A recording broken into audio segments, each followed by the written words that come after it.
Structure of amino acid के हवाले से यहाँ पे पढ़ते हैं कि किस तरह हमारे पास ये सेम रहते हैं। ये पूरा जो अमाइनो एसिड का स्ट्रक्चर आपको यहाँ पे नज़र आ रहा है, इसके हवाले से बात करेंगे। वो कह रहे हैं कि amino acid are carboxylic acid having amino group. Amino acid जो है उसमें क्या मौजूद होता है, कार्बोक्सिलिक एसिड मौजूद होता है, जो आपको यहाँ पे कार्बोक्सिल ग्रुप नज़र आ रहा है। साथ साथ क्या उसमें मौजूद होता है, अमीनो ग्रुप भी मौजूद होता है, जो आपको यहाँ पे नज़र आ रहा है। Each amino acid has a central carbon atom called alpha carbon. Her amino acid का एक सेंट्रल एटम होता है, कार्बन होता है, जिसको हम क्या कहते हैं, अल्फा कार्बन, जो यहाँ पे आपको नज़र आ रहा है। There are 4 different group attach to the alpha carbon. और हमारे पास कितने ग्रुप अटैच है, 1 2 3 4 ग्रुप हमारे पास अल्फा कार्बन के साथ अटैच है।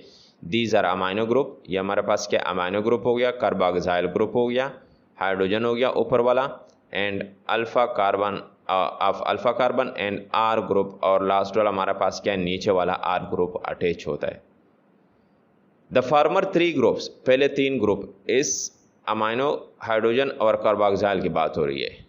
Attach to the alpha carbon are constant. ये तीनों क्या रहते हैं, कांस्टेंट रहते हैं। कांस्टेंट का मतलब क्या होता है, मुस्तकिल, तब्दील नहीं होते। Member and are present in all amino acid, और तमाम अमाइनो एसिड में क्या होते हैं, मौजूद होते हैं। वाइल द फोर्थ वन, जबकि ये चौथा जो आपके पास है, आर ग्रुप की बात हो रही है। आर ग्रुप इज वेरिएबल, ये क्या होता है, चेंज होता रहता है। इट इज इधर हाइड्रोजन और अल्काइल ग्रुप। यहाँ पे क्या आ सकता है, इसकी जगह पे हाइड्रोजन भी आ सकता है, या फिर क्या हो सकता है, अल्काइल ग्रुप भी आ सकता है। मतलब क्या है, मिथाइल भी आ सकता है, CH3 भी आ सकता है, इथाइल भी आ सकता है। ठीक है, अल्काइल ग्रुप कौन सा ग्रुप होता है, जब हमारे पास मीथेन है, फॉर एग्जांपल CH4, जब हम उसमें से अल्केन में से क्या कर लेते, एक हाइड्रोजन रिमूव कर लेते, तो फिर उसको हम क्या कहते हैं, अल्काइल ग्रुप। जिस तरह CH3 आपके पास आ गया। ठीक है, इसी तरह इथेन होता है, इथाइल बन जाता है। तो नीचे वाला आप कह रहे हैं कि ये क्या हो सकता है, हाइड्रोजन भी हो सकता है या अल्काइल ग्रुप भी हो सकता है। Due to this variable the amino acid are different from one another. इस आर ग्रुप की वेरिएबिलिटी की वजह से, चेंजेस की वजह से, तब्दीलियों की वजह से अमाइनो एसिड क्या हो जाते हैं, डिफरेंट फ्रॉम वन अनदर, एक दूसरे से क्या हो जाते हैं, मुख्तलिफ हो जाते हैं। ठीक है, तो यहाँ पे आपको पता चल गया अमाइनो एसिड के स्ट्रक्चर का। ये आपके पास जनरल एग्जांपल है। अगर ग्लाइसिन आपके पास, उसको हम किस तरह ज़ाहिर करते हैं, GLY से, लाइसिन है LYS से। इस तरह फिनाइल एलानीन है हमारे पास, PHE से ज़ाहिर करते हैं। अगर नॉर्मली हम देखते हैं तो ये देखो आपके पास अमीनो ग्रुप, हाइड्रोजन और कार्बोक्सिल, इसी तरह अमीनो ग्रुप, ये आपके पास कार्बोक्सिल, हाइड्रोजन हमारे पास।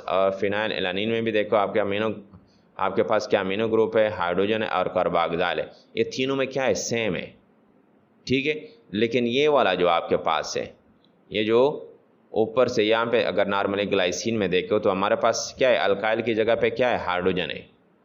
और यहाँ पे आपके पास क्या है, ये वाला स्ट्रक्चर है आपको नज़र आ रहा है, आर ग्रुप, आर की जगह पे। और यहाँ पे हमारे पास क्या है, ये वाला स्ट्रक्चर आपको नज़र आ रहा है। तो हमारे पास क्या है, different type of amino acid.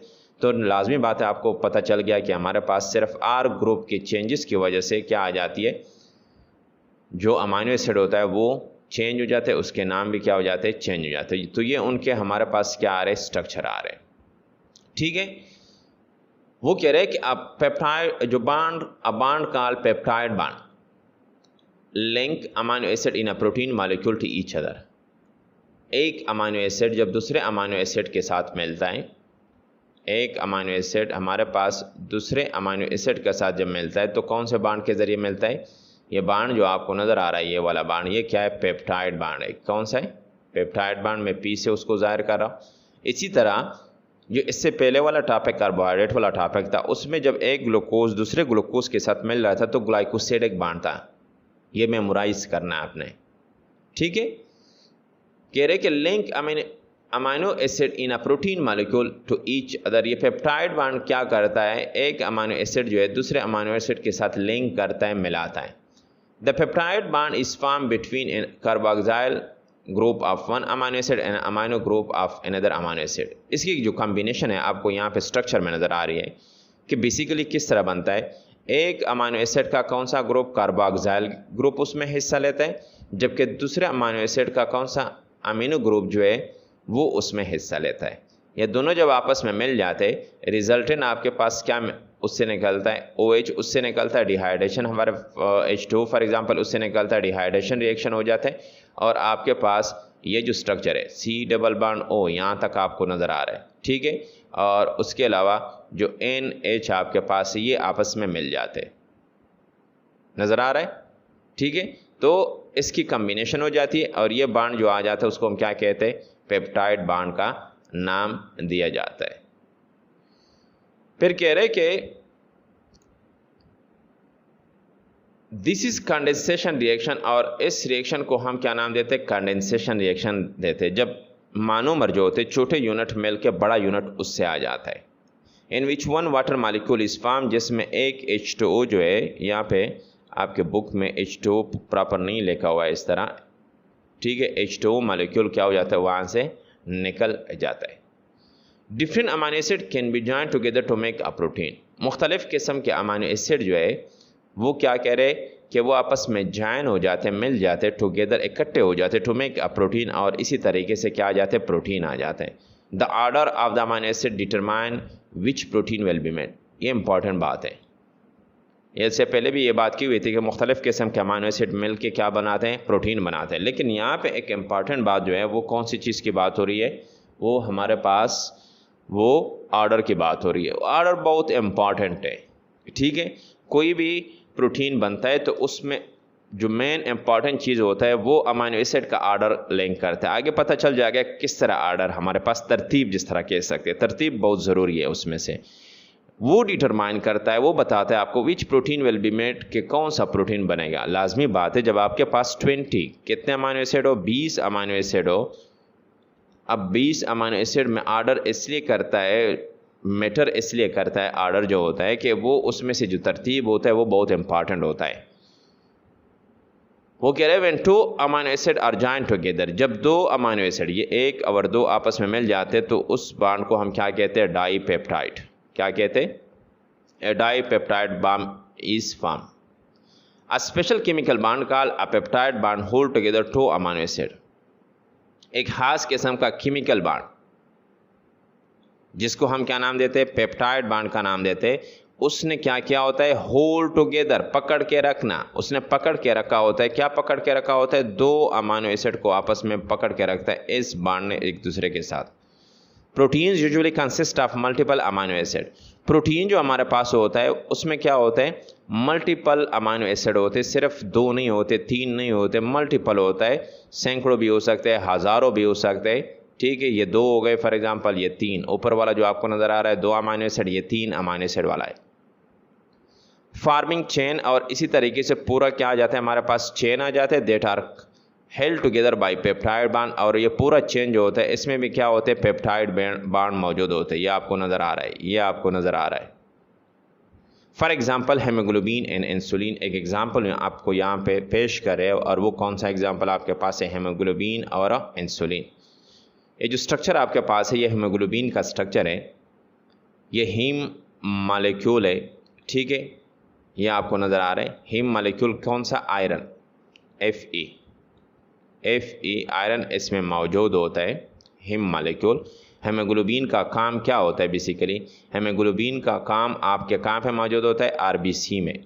आपके जो RBC है, रेड ब्लड सेल जो है उसमें मौजूद होता है, जिसको हम सादा अल्फाज में क्या कहते हैं, सुरख खुलिये। पहले हम पढ़ के आ रहे थे कि RBC जो होते हैं, जो आपके सुरख खुलिये होते हैं, उसका काम क्या होता है, ऑक्सीजन को लेके जाना, हर एक सेल तक पहुंचाना। लेकिन हम अब ये बात नहीं करेंगे, जो आपके आर्टरी है, जो रगे है, उसमें जो RBC होती है, सुरख खुलिये, उसका जो रेड कलर आया होता है वो किसकी वजह से आया होता है, वो इसी हेमोग्लोबिन की वजह से, इसी प्रोटीन की वजह से आया होता है। अब हम ये कहेंगे कि RBC सुरख खुलियों में जो हेमोग्लोबिन है वो बेसिकली क्या करता है, वो ऑक्सीजन को कैप्चर करने वाला काम करता है। लेकिन यहाँ पे फिर भी हम क्या है, पूरे नहीं समझे। किस तरह नहीं समझे, फिर उसके बाद हम अंदर और अंदर जाएंगे, जब हमें पता चल जाएगा कि इसमें क्या है, आयरन है, Fe मौजूद है, हीम मॉलिक्यूल मौजूद है। फिर हम क्या कहेंगे, हम कहेंगे यहाँ पे कि बेसिकली ये जो हीम मॉलिक्यूल है आपके पास, ये जो आयरन का मॉलिक्यूल है, ये क्या करता है, ये ऑक्सीजन को कैप्चर करता है। ये जो ऑक्सीजन है O2, ये बेसिकली रेड ब्लड सेल या हेमोग्लोबिन नहीं पकड़ता। कौन पकड़ता है? ये आयरन इसको पकड़ता है। तो इसमें चेन जो आपको नज़र आ रहे हैं, अल्फ़ा चेन्स भी है, 4 चेन नॉर्मली हमारे पास होते हैं। ये आपको स्ट्रक्चर से भी नज़र आ रहा है, एक ये इस कलर का, ये एक ये वाला, एक ये, और ये 4 चेन हमारे पास होते हैं। पहले एक्सप्लेन करें हेमोग्लोबिन के हवाले से, इज ऑक्सीजन कैरिंग। देखो what is oxygen carrying protein. इसका काम क्या होता है? ऑक्सीजन को कैरी करना होता है। हमारे बॉडी के अंदर हर एक सेल तक ऑक्सीजन पहुंचाने का जिम्मा जो है, जिम्मेदारी जो है, वो किसके? हेमोग्लोबिन के। In the red blood cell, कहाँ पे? रेड ब्लड सेल में, विच कंसिस्ट ऑफ 4 पॉलीपेप्टाइड, और कितने? 4 पॉलीपेप्टाइड चेन पे मुश्तमिल होते हैं। वाल insulin molecule consist of 2 polypeptide, जबकि दूसरा जो एग्जाम्पल है इंसुलिन, जो हमारे बॉडी के अंदर जिसका काम क्या होता है? इंसुलिन का काम होता है जो शुगर के मॉलिक्यूल होते हैं। जिस तरह हमने ऑलरेडी इससे पहले कार्बोहाइड्रेट में पढ़ा हुआ है कि हमारे बॉडी के अंदर जो शुगर आता है या ग्लूकोज आता है, स्टोर फॉर्म कौन सा होता है? ग्लाइकोजन।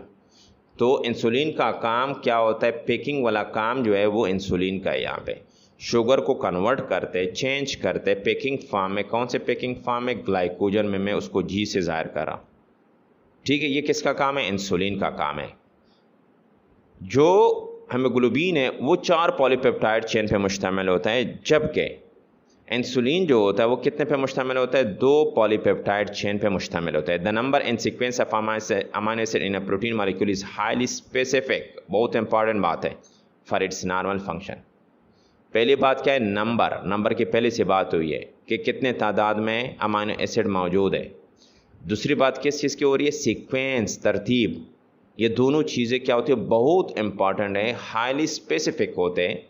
हर एक प्रोटीन के अंदर अगर क्या करना, उसने नॉर्मल फंक्शन करना हो। आगे आपको बता देंगे कि किस तरह उसकी स्पेसिफिसिटी क्यों ज़रूरी है हमारे पास। यहाँ पे हेमोग्लोबिन के अंदर आपको पता चल जाएगा। वो कह रहे हैं कि स्पेसिफिसिटी के हवाले से बात करें, if an amino acid is not occupying its specific position in a protein molecule, it will fail to perform its function. Consider करो कि अगर एक अमाइनो एसिड, यहाँ पे एग्जांपल आपको दे रहे 574 अमाइनो एसिड, हेमोग्लोबिन में 574 अमाइनो एसिड होते टोटल तादाद। अगर 573 भी हो जाए, अगर हम नंबर की बात करें, या क्या हो जाए 571 भी हो जाए, फिर भी ये हेमोग्लोबिन नहीं रहेगा, ये नॉर्मल प्रॉपर फंक्शन नहीं करेगा। लेकिन यहाँ पे क्या कह रहे हैं कि सिर्फ नंबर की बात नहीं हो रही, पोजीशन की भी बात हो रही है कि उसकी पोजीशन क्या होगी। तो वो कह रहे हैं कि अगर वो अपनी सही position, occupying its specific position, अगर सही पोजीशन पे न आ जाए प्रोटीन मॉलिक्यूल में, it will fail to perform its function. वो अपना काम नहीं कर सकते। फॉर एग्जांपल, इफ़ 1, सिर्फ एक की बात हो रही 74 में, 574 में से, amino acid in haemoglobin molecule is not present in its specific position, जो तरतीब है उस तरतीब में सिर्फ एक अमाइनो एसिड, यहाँ पे फॉर एग्जांपल मिसाल दे रहा हूँ कि यहाँ पे रेड मौजूद है और यहाँ पे आपके पास क्या है? ग्रीन मौजूद है। लेकिन अगर यही समझ लो कि आपके पास क्या है? ये हेमोग्लोबिन है। लेकिन अगर सिर्फ इतना हो जाए कि रेड इस तरफ हो जाए और ग्रीन क्या हो जाए? इस तरफ हो जाए, यही बात हो रही है यहाँ पे कि अगर ये चेंज हो जाए, is not present in specific position. Green का क्या था? ये पोजीशन था, लेकिन वो इस तरफ आ गया, जबकि रेड का इस तरफ आ गया। इस तरह सिर्फ एक चेंज हो जाता है, फिर क्या होगा? Then haemoglobin change its normal global shape. Haemoglobin का शेप क्या होता है? गोल टाइप का होता है। इस तरह ग्लोबल शेप क्या हो जाएगा? उसकी नहीं रहेगी, एंड बिकम सिकल सेल। और किस फॉर्म में हो जाएगा? जो आपको नज़र आ रहा है, ये देखो सिकल सेल फॉर्म। ये नॉर्मल ब्लड जो ग्लोबल फॉर्म है आपके पास है, और ये कौन सा फॉर्म है? सिकल सेल फॉर्म आपके पास है, ये बन जाएगा। In sickle cell haemoglobin molecule glutamic is replace by valine. सिर्फ इतनी सी बात है कि जो पहले ग्लूटामिक था, ग्लूटामिक की जगह पे सिर्फ कौन सी चीज़ आ जाती है? वेलिन आ जाती है। वी ए, इस तरह मैं उसको सिर्फ जाहिर करता हूँ। वेलिन, सिर्फ ग्लूटामिक रिप्लेस हो गया, किस पे रिप्लेस हो गया? वेलिन आ गया। Such type of haemoglobin can not perform its function.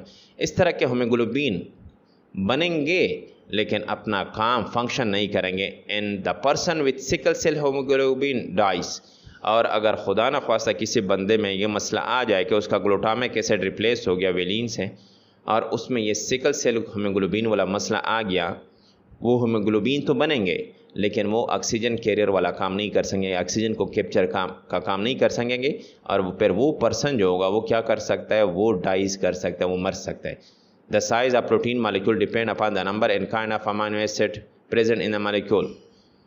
Protein molecule का जो साइज होता है, आया प्रोटीन मॉलिक्यूल हमारे पास छोटा है या क्या है, बड़ा है, या उससे भी क्या है, बड़ा है, ये किस चीज़ के ऊपर डिपेंड करता है, काइंड्स, नंबर एंड काइंड्स, कितने अमाइनो एसिड उसमें साथ मिले हुए और किस किस्म के मिले हुए, total amino acid present in the molecule जो उसी मॉलिक्यूल के अंदर मौजूद होते हैं। तो आई थिंक आपको टॉपिक की समझ आई होगी। फिर भी अगर कोई क्वेश्चन हो तो वह कमेंट सेक्शन